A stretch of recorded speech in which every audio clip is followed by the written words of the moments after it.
오늘은 성경 인물 시리즈 5번째 마가 요한에 대해서 함께 말씀을 나누도록 하겠습니다. 성경 인물 한 명 한 명 함께 나누면서 그 인물로부터 배울 수 있는 것도 배우고, 또한 우리가 이러면 안 되겠다라는 것들도 또 배우면 좋겠고, 그럼에도 불구하고 하나님이 온전히 주인이 되셔서 하나님께서 각 사람들을 어떻게 이끌어 가시는지를 살펴보면서 나의 삶을 하나님의 손 안에 올려둘 수 있는 그런 시간이 되면 좋겠습니다. 지난주에는 바나바 이야기를 했고요. 이 바나바와 사울이 2차 선교여행을 앞두고 다툼의 근원이 됐던 사람 마가에 대해서 오늘 함께 나누려고 합니다. 이 마가, 바울과 바나바의 1차 선교여행에 동참했던 사람. 역사적인 시간이잖아요. 이 역사적인 발걸음을 이제 떼는 겁니다. 우리들이 사실은 어떤 역사 속에서 발걸음들이 굉장히 중요하죠. 달나라에는 누가 먼저 갔는가, 도대체 누가 그 발자국을 남겼는가. 그것이 지금까지도 조명이 되고, 그 첫 발걸음, 그 발자국은 굉장히 기념이 되는 그런 발자국이죠. 근데 교회 역사 속에서 이 선교의 발자국을 출발하는 1차 선교여행, 하나님께서 바나바와 사울을 따로 세우라 명하셔서 안디옥 교회에서 이들을 떠나게 하실 때, 그때 마가가 같이 갔다라는 사실. 이 마가는 로마식 이름이고요, 요한은 히브리식 이름입니다. 그러니까 같은 사람이 이 해외 무대나 좀 넓은 무대에 갈 때에는 로마식 이름을 쓰고, 우리가 미국을 가거나 아니면 선교지 갈 때 영어 이름이 더 편한 것처럼 이 마가는 로마식 이름을 가지고 있고, 원래 자기의 히브리식 이름은 요한이에요. 근데 이 요한이란 이름보다는 마가라는 이름으로 더 유명해지는 사람이죠. 아무래도 선교와 관련되어 아마 그의 이름이 사용되기 때문에 그러지 않나 싶어요. 그래서 이 마가가 이제 등장을 하는데, 이 마가가 1차 선교여행 때 그렇게 첫 발자국을 같이 떼면서 잘 갔어요. 이 구브로라는 섬, 키프로스, 지금도 관광지이기도 하고요. 지중해 이 섬, 세 번째 큰 섬 중에 하나인 그 섬에 선교여행을 떠나서 쫙 가고, 그리고 그 섬에서 이제 바보라는 지역에서, 도시에서 떠나는데, 이 바보라는 지역은 초등부 애들이 제일 좋아하는 지역이에요.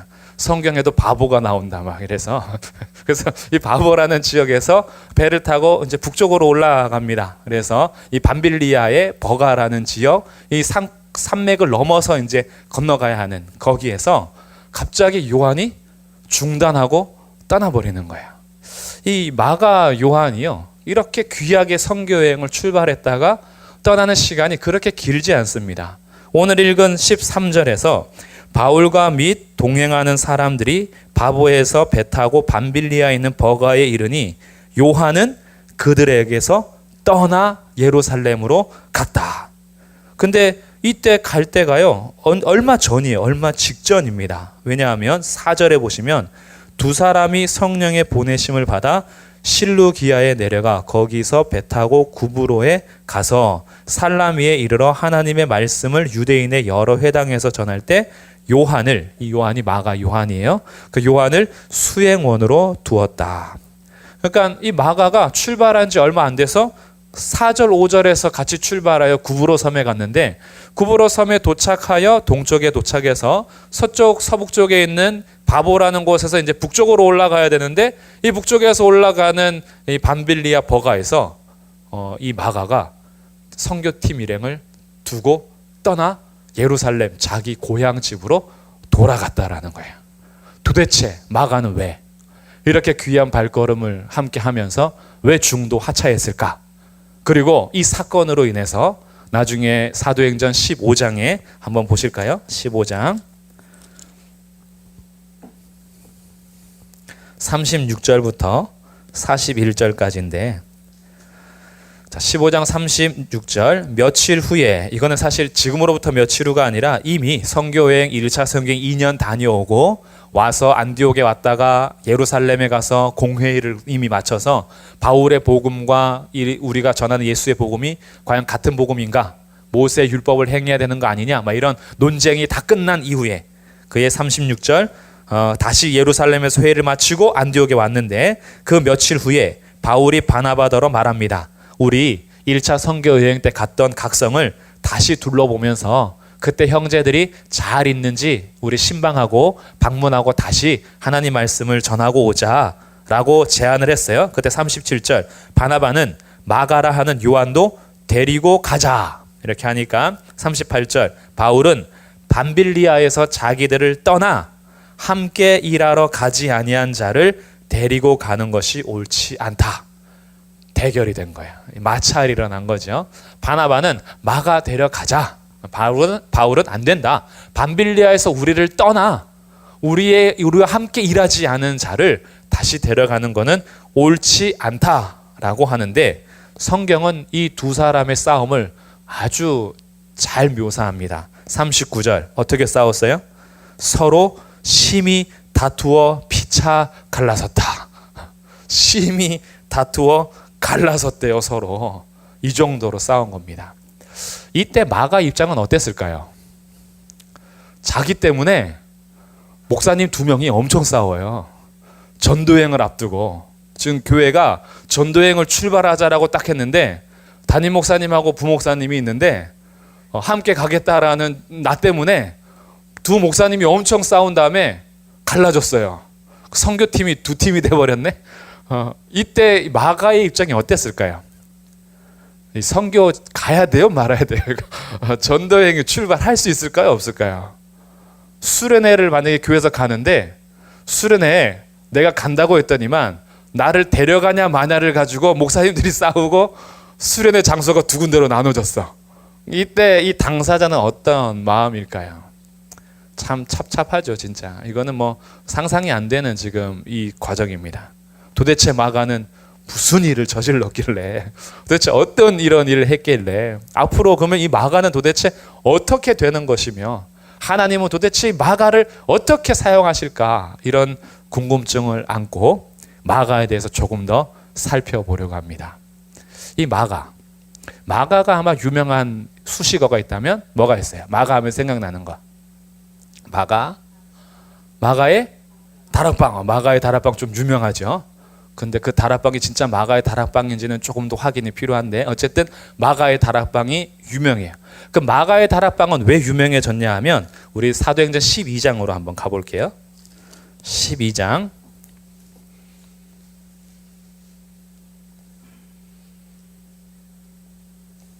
12절. 자, 사도행전 12장 12절에 깨닫고 마가라 하는 요한, 같은 사람이에요. 마가라 하는 요한의 어머니 이름이 뭐예요? 마리아. 아무튼 마리아는 많아요. 마리아는 여러 사람이 있는데 마가라는 요한의 어머니 마리아의 집에 가니 여러 사람이 거기서 뭐 하고 있어요? 모여서 기도하고 있어요.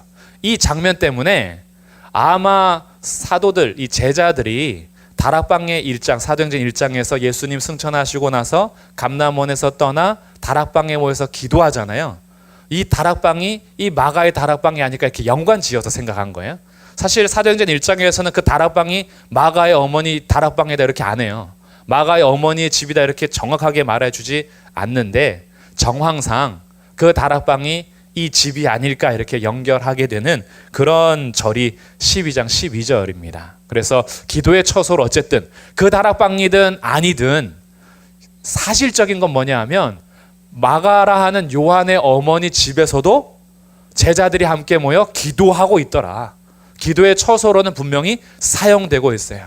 그러니 마가라고 하는 요한이라고 하는 마가는 자기 집에서 주위의 제자들이 함께 모여서 예배하는 것들을 충분히 경험한 사람이고 그냥 보통 제자들이 아니에요. 12사도들이 함께 모이는 장소이기도 합니다. 왜냐하면 여기가 예루살렘이거든요. 예루살렘이 고향 집이에요.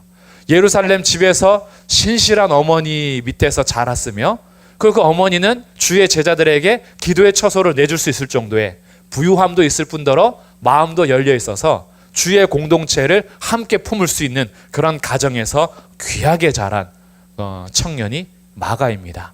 그래서 이 예루살렘에 기근이 와서 어려움을 당할 때 안디옥에서 목회하던 바울과 바나바가 이 구제 헌금을 모아서 예루살렘에 이 모금한 것을 전달해 주러 가요.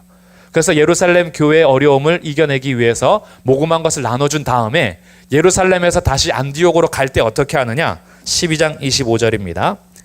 바나바와 사울이 부조하는 일을 마치고 마가라 하는 요한을 데리고 예루살렘에서 돌아왔다.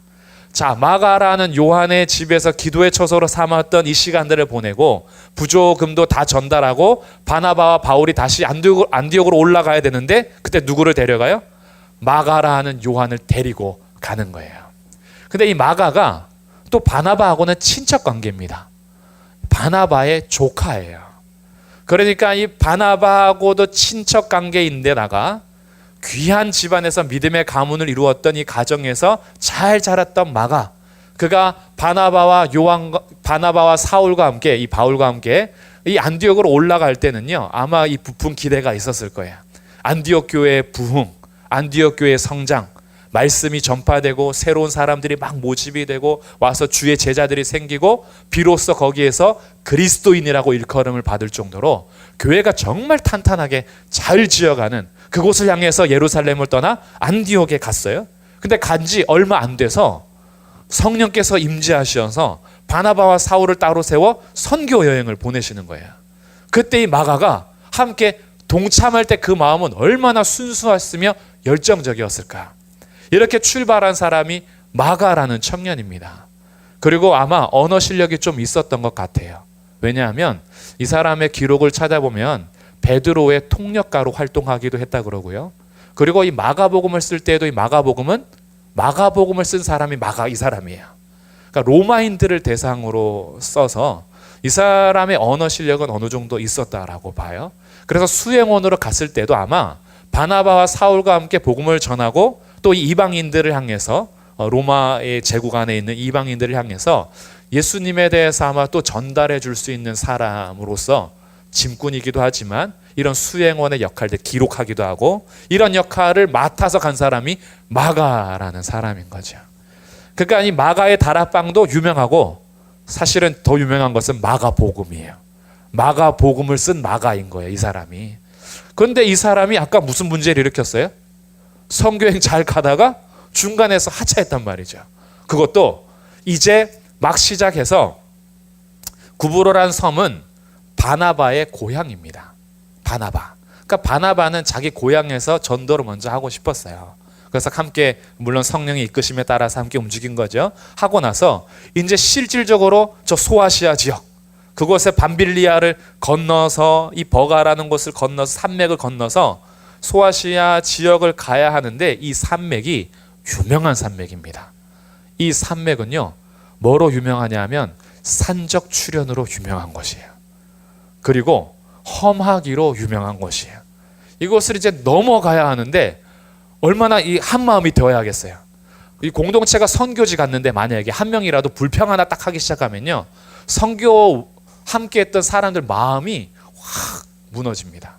한 명이라도 이렇게 하면 공동체한테 엄청 예민하잖아요. 안 그래도 지금 이제 이 산맥을 넘어가야 하고 너 험한 지역을 넘어서 가야 해요. 이 앞길이 보이질 않아요. 근데 거기에 요한이 난 갈래요. 안녕. 그리고 무리들을 떠나서 집으로 가버리는 거예요. 그러니까 이 행동은 사실은 어떻게 보면 철없는 행동이기도 한데 도대체 왜 그랬을까? 왜 그랬을까요? 성경에 안 나와요. 왜 그랬는지를. 그래서 도대체 이 마가가 왜 돌아갔을까 알 수가 없어요. 그런데 여러 가지 이제 추측들이 있습니다. 첫 번째 추측은 어떤 형이냐면 질투형 버전이 하나 있어요. 이 버전은 제가 그냥 지어낸 거예요. 질투형 버전은 뭐냐 하면 뒤에는 근거 있는 얘기고 버전의 이름만 제가 붙인 거예요. 원래는 바나바가 대표 목사고 리더였는데 이 13장 13절에 가면 리더가 바뀐다 그랬죠. 이건 지난주에도 살펴봤던 건데 13장 13절에 누가 리더로 제일 앞에 기록되는 거예요? 바울과 및 동행하는 사람들이 이렇게 되는 거예요. 그러니까 바나바가 분명히 안디옥에서 대표 목사고 출발할 때도 대표였는데 구브로 섬 지나고 나서 지나갈 때는 이 리더가 바뀌었어요. 왜냐하면 바울이 훨씬 선교지에서 탁월했거든요. 근데 바나바는 괜찮은데 마가가 삐졌어요. 이제 추측에 지금 설을 말씀드리는 거예요. 그래서 자기는 그 바나바 따라서 수행원으로 왔는데 리더십이 교체되니까 거기에 질투가 나고 뿔나서 돌아갔다. 이게 첫 번째 질투형 버전. 두 번째는 온실형 버전. 부잣집 도련님이 큰 산맥을 앞두고 겁먹어가지고 야, 내가 어려서부터 이런 산맥을 넘은 적이 없어. 나는 다닐 때에도 항상 이 옆에 이 슈퍼를 갈 때, 마트를 갈 때도 나는 자가용 끌고 갔던 사람이야. 근데 어떻게 이 산맥을 넘어가란 말이야 해서 온실 속에서 자란 화초로서 이 산맥을 앞두고 고난이 싫어서, 산 타고 넘어가는 것이 싫어서, 산적 만나는 것이 싫어서 돌아갔다라는 추측도 있고요. 세 번째 버전은 철두철미형 버전이에요. 어떤 추측이 있냐면 원래 마가 요한의 계획은 구브로 섬까지였다. 근데 구브로 섬을 벗어나서 위로 올라가니까 나의 계획은 이 위에는 없었어. 난 내 계획대로 구브로 섬만 딱 하고 집으로 갈 거야. 자기 계획이 아주 철두철미한 버전형의 추측이 또 있고요. 네 번째는요, 안전 예민형 버전이에요. 안전 불감증이 아니라 안전에 대해서 너무 예민해가지고 이 시기쯤에 바울이 풍토병에 걸렸다라고 그래요. 말라리아나 아니면 어떤 이 풍토병에 걸려서 아마 앓았다라는 어느 정도의 이것을 보면서 마가가 직접 앓은 것도 아니에요. 근데 바울이 앓는 것을 보면서 안전 예민형, 야, 나도 잘못하면 병 걸리겠다. 그래서 뭐 건강상의 이유로 돌아갔다. 뭐 이런 설도 있고요. 마지막 다섯 번째 추측은 그리움형 버전입니다. 향수병에 걸린 거예요. 집이 너무 가고 싶어요. 그래서 마가 하면 또 유명한 게 있어요. 엄마가 보고 싶어요. 네. 제가 이 마가를 찾아보려고 성경에다가 단어 마가를 쳐봤더니만요, 도마가 뭐 이런 데는 도마가. 그래서 우리도 엄마가 보고 싶은 마가. 그래서 아마 이 그리움 때문에, 향수병 때문에 돌아갔다. 네. 이런 설들이 있어요. 근데 이건 다 추측이에요. 왜 예루살렘에 돌아갔는지는 정확히 알 수 없으나 그것이 질투형 버전이든 안전 예민형 버전이든 향수병에 빠져서 그리움이든 아니면 철두철미한 자기 계획에서 벗어난 일이든 어떤 버전과는 상관없이 마가가 버가에서 자기 고향 예루살렘으로 돌아간 것에는 선교팀에게 엄청난 피해와 영향을 준 것은 사실이다. 이것이 이제 마가가 준 피해라는 거죠. 그래서 이 마가로 인해서 아마 팀이 한 번은 좀 어려움을 겪었던 모양이에요. 왜냐하면 바울이 그냥 지금 화가 난 게 아니에요.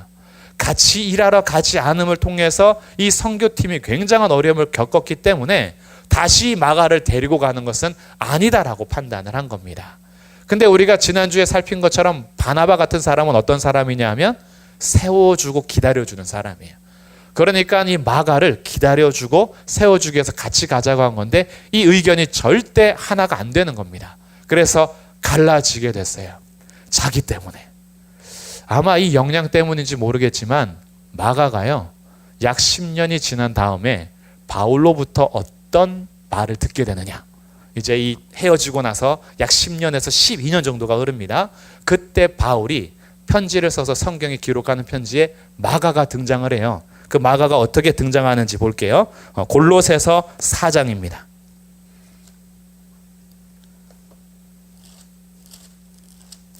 골로새서 4장 10절.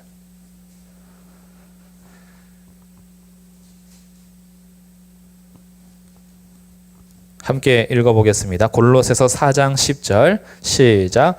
나와 함께 갇힌 아리스다고와 바나바의 생질 마가와 이 마가에 대하여 너희가 명을 받았음에 그가 이르거든 영접하라. 자, 바울이 골로새 교회 편지를 쓰면서 자기와 함께 갇힌 자들도 너희에게 문안한다라고 하면서 이름을 소개해요. 그 중에 한 사람이 누구예요? 바나바의 생질 마가. 이 마가가 그 마가예요. 약 10년에서 12년 정도가 지나 골로새서를 쓸 때에 이 마가는 바울과 함께 고난에 동참한 자로서 소개가 돼요. 이뿐만이 아니라 자, 빌레몬서도 한번 보겠습니다. 빌레몬서 1장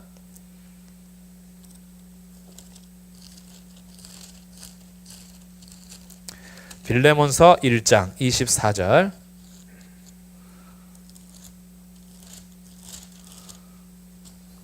자, 여기에도 마가라는 이름이 소개되는데 어떻게 소개되는지 한번 보세요.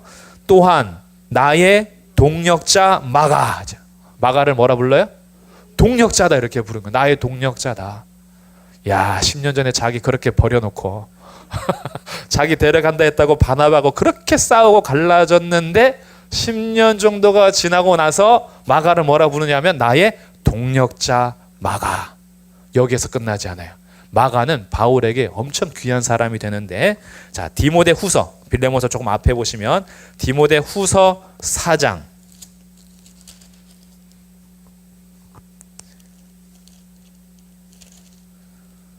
디모데 후서 4장 11절 10절부터 보는 게 좀 더 이해하기 좋겠네요. 디모데 후서 4장 10절 11절 데마는 이 세상을 사랑하여 나를 버리고 데살로니가로 갔고 그레스게는 갈라디아로 디도는 달마디아로 갔고 누가만 나와 함께 있느니라. 내가 올 때에 누구를 데려오라? 마가를 데리고 오라. 왜요? 그가 나의 일에 어떻다? 유익하니라. 디모데 후서는 바울이 거의 순교 직전에 쓰는 거예요. 거의 유언과 같은 편지가 디모데 후서입니다. 근데 이 디모데 후서에서 이 내옥에 갇혀서 깊은 감옥에서 추위에 떨며 죽음을 앞두고 하나님 앞에 이제 자신의 모든 것을 정리하는 그 시기에 누구를 데려오려 하냐면 마가를 데리고 와라. 그가 나에게 유익하다. 마가가 변했죠. 마가가 변한 거예요? 바울이 변한 거예요? 어쨌든 이 두 사람이요, 이 전과는 좀 다른 모습이네요. 이렇게 귀한 사람이 되었는데 베드로도요. 이 베드로 같은 경우는 베드로서에서 이 마가를 뭐라 부르냐면 내 아들 마가 이렇게 불러요. 내 아들 마가. 그러니까 베드로에게도 이 마가는 귀한 사람이더라. 베드로전서 5장 13절이에요. 베드로전서 5장 13절에 내 아들 마가. 바울이 자기 아들로 기록하는 사람이 디모데 같은 사람이죠. 디모데, 디도, 나의 참 아들. 이게 진짜 육신적인 아들이 아니죠. 정말 영적인 그 귀한 관계를 아들로 표현하는데 베드로에게 그 귀한 아들과 같이 여겨진 사람이 마가라는 거예요. 그러니까 마가가 사실은 철없던 시절이 있었어요. 유복한 가정에서 정말 어떻게 보면 온실 속에서 그 귀한 역사들을 체험하며 그렇게 교회 안에서, 가정교회 안에서 이 예배 모임과 기도 모임을 잘하면서 성장했어요. 그러다가 안디옥 교회에 가서 안디옥에서 선교지 갈 때에 어떤 부푼 마음이 있었겠죠. 그런데 가보니까 현실이 장난이 아니에요. 가보니까 교회에서 예배 드릴 때 막 너무 좋아가지고 은혜 받고 충만해서 자 선교지 갑시다고 선교를 딱 갔는데 가보니 장난이 아니에요. 다녀와서는 뭐라 그래요? 다시는 30도 넘어가는 지역은 제가 안 갑니다. 선교지 갈 때, 선교여행 갈 때 항상 물어봐요. 거기는 온도가 몇 도예요? 거기 혹시 풍토병이 없나요? 거기 전쟁 일어나는 거 아니에요? 위험하지 않나요? 그런 거 다 제끼면 전도 어디 가냐고요. 선교 어디 갈 수 있어요? 다 제끼고 갈 거면 그냥 한국에서 예배 드리는 게 제일 좋아요. 그러니까 이 마가가요, 굉장히 어려움을 이제 겪었던 거죠, 사실은. 근데 이 마가가 그대로 끝났느냐? 그렇지가 않잖아요. 바나바의 도움도 있었을 터이고 그 사이에 베드로의 도움, 사도들의 도움, 공동체의 도움, 그리고 마가도 스스로 아마도 굉장히 충격이었을 것 같기는 해요. 이런 성경에 기록이 없어서 우리가 상상해야 되지만 자기 때문에 바울과 바나바가 갈라져서 선교에 갔다. 인생 속에서 진짜 큰 충격이지 않았을까? 나 때문에 그렇게 됐으니까요. 그로부터 아마 이 마가가 조금 정신 차리지 않았을까? 뭐 이런 계기도 되지 않았나? 천국 가서 한번 물어보려고요. 언제 그렇게 변화가 됐는지. 근데 어쨌든 이런 영향을 받아서 마가가 귀한 사람이 되고 나중에는 마가복음을 기록하여서 정말 후대 지금까지도 마가복음을 통해서 예수가 누구신지를 명확하게 알 수 있도록 우리에게 전달해줬던 귀한 사람 마가를 오늘 우리 함께 살펴봤어요. 그래서 이 마가를 통해서 조금 생각해 볼 게 있어요. 우리에게도 약점이 있고 강점이 있습니다. 이것을 그냥 인정하고 받아들이는 것이 참 중요한 것 같아요. 내가 잘할 수 있는 것, 잘 못하는 것, 그것은 흉을 보거나 내가 누군가보다 더 잘한다고 자랑하기 위한 그런 점들이 아니잖아요. 그래서 분명히 각 지체들마다 강점이 있고 약점이 있어요. 근데 이 강점과 약점은 서로 보완해 줄 때 이 한 사람뿐만이 아니라 공동체가 산다라는 걸 알게 돼요. 마가라는 어떻게 보면 약점이었던 사람이 한편에서는 강점이 있었으나 이 약점 때문에 가려진 경우가 있죠. 어려서부터 자라는 자기 집안, 자기가 선택한 거 아니잖아요. 자기가 뭐 유복한 가정에서 귀한 이 믿음의 신실한 가정에서 그렇게 뭐 자라고 싶어서 자란 것도 아니고, 어떤 사람은 그것이 부럽기도 하고, 나는 기독교 집안 모태신앙이 부럽다 이런 사람도 있고, 모태신앙으로 자란 사람은 나는 뭔가 강력한 막 주의 임재를 경험하고 막 꼬꾸라져서 왔어야 되는데, 어려서부터 이 뱃속에서부터 있었던 터라 내 신앙이 너무 밋밋해. 막 서로 막 부러워할 수 있는데 서로의 강점과 약점이 있다. 그러나 그것은 하나님께서 다 만지시는 것이다. 이것을 인정하면요, 받아들일 수 있어요. 내가 지금 어떤 상태에 있든지, 어떤 가정에서 태어났든지, 믿음의 가정이든 믿음이 없는 가정이든 믿음을 박해하는 가정이든 어떤 가정이든지 하나님의 손 안에서 우리가 이 땅에 왔다. 그렇다면 하나님 손에 내 인생을 맡기면 하나님께서 이끌어 가신다. 그러니까 그냥 불평하고 불만하고 계속 나는 왜 이 집안에 태어났을까? 왜 내 환경은 이럴까? 왜 그럴까라고 과거에 매어가지고 그냥 이 속만 끓이지 말고 받아들이고 나의 약점과 강점을 하나님 아시니 하나님 앞에 올려드리는 그 출발이 우리가 다시 되면 좋지 않을까 이런 생각을 하고요. 그러다 보니까 우리는 실수하고 실패하고 넘어질 때가 있어요.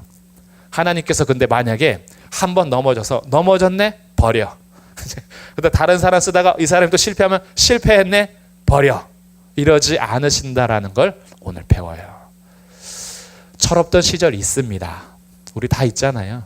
지금 생각하면 그때 막 부끄럽고 닭살 돋고 왜 그랬을까 막 괜히 창피하고, 나중에 혹시 카메라 돌려서 그 장면 보여줄까 봐 막 싫고 막 이랬던 부끄럽고 연약하고 실패하고 실수했던 모습이 있어요.